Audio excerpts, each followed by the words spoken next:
Hi guys, I'm back. I'm in the art room today on a day when you're at home learning it from home. And I wanted to show you how we're going to make our project this week. We're going to be making a mosaic. A mosaic is a craft because you can use it for something, and it's also a sculpture because it's not completely flat. A mosaic is made out of little tiny pieces of many different things.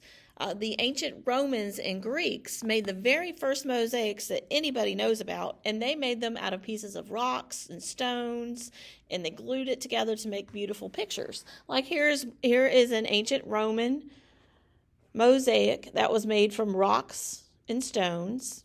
It shows two centaurs, which were mythological creatures that a lot of Romans and Greeks believed existed or believed that lived before them in their religion. So it was a mythological creature, and some of the Greeks and Romans believed in them. They were half man and half horse creatures. So they made a picture of these centaurs out of rocks and stones, and they were glued down together on the floor.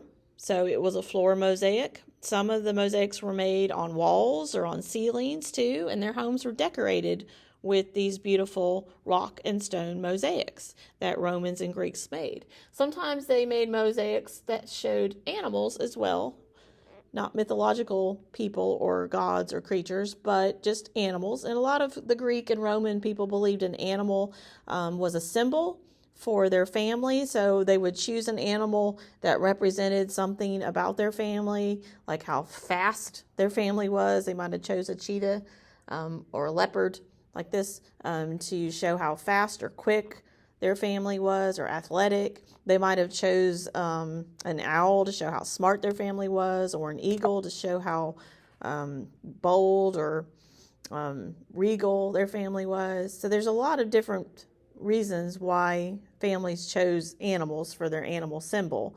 But they put them on flags as well. We know that from art history and seeing flags that they made. So a lot of the animals that they put in their mosaics were probably symbols of their families as well.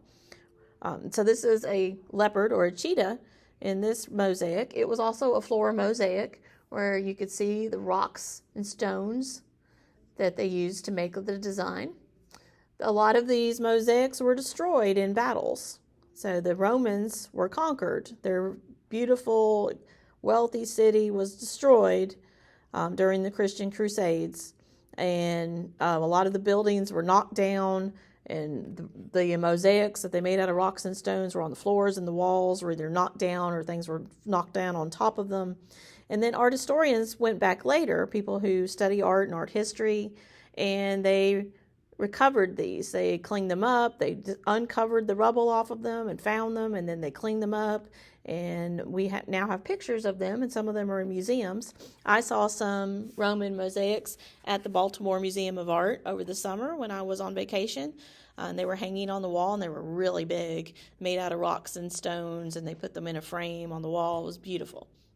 So they are from over 2,000 years ago, is when ancient Romans and Greeks were living and had wonderful, huge cities before they were destroyed. So these are beautiful mosaics that are thousands of years old, made out of rocks and stones. We're not going to make a mosaic out of rocks and stones this week, but we are going to make a mosaic out of something that we have a lot of. We don't have a lot of rocks and stones to make one out of, but we do have a lot of things that don't cost a lot of money. Beans. We're going to make our mosaics out of beans. And because we're celebrating Halloween soon, a spooky creature that you could make a mosaic out of beans with is an owl. So you could choose to make an owl for a celebration of Halloween, or for a symbol of our school, you could make a turtle mosaic. A turtle is sort of a symbol of our Trailblazer Stone Creek School, since we have turtles in the turtle tank at the front of the school. And we also have a creek in the back where there are turtles that like to live.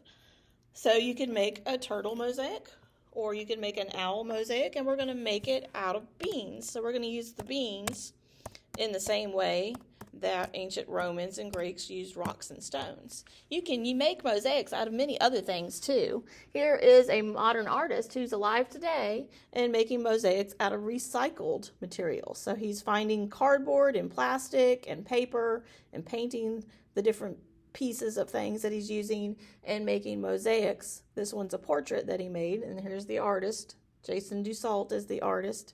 He's standing beside his mosaic that he made, a portrait of a person. Actually, it's a portrait of another artist, I believe, who likes to paint pictures of the flowers. So he's got that behind him in the paint mosaic. But it is a mosaic because it's made out of lots of pieces, different shapes of different pieces of cardboards and plastics that he's painted. So people still make mosaics today. We use all kinds of different materials. Sometimes people make stained glass mosaics out of pieces of colored glass. And that's been around for many, many years too. And a lot of churches have stained glass windows, and those are mosaics.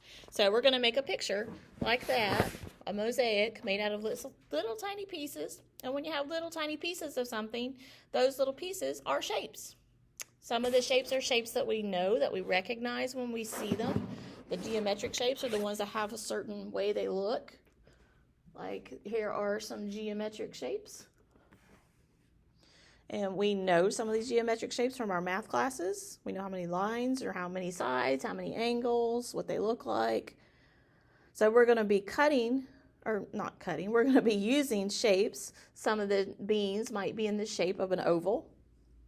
And some of the beans are more in the shape of a kidney, which is not a geometric shape really. It's more of a natural shape. But a shape is just a line that goes back around to where it started and connects on the end. A bean, like this shape right here, is like a bean shape, is a natural organic shape. But some of the beans might be more like an oval shape, which is a geometric shape. So we'll be using some shapes of beans to make our mosaics. The younger kids are going to be cutting out some rectangles and squares and triangles to make a Halloween mosaic for their project this week. But we're going to be making one with beans of an owl. And you might want to use some pasta for the beak or the feet on your owl so it sticks out even more. It is a sculpture because it's not flat. And it's a craft because it can be used to decorate floors or walls or stepping stones in a garden. So we're making ours on cardboard for the back. We're not going to be using it outside because that cardboard would get wet and destroyed. But there are other ways you could make them out of plaster or concrete and use them outside in a garden. We're going to get started on our mosaics now. So I'll let the other Miss Wolf take you from here. Bye.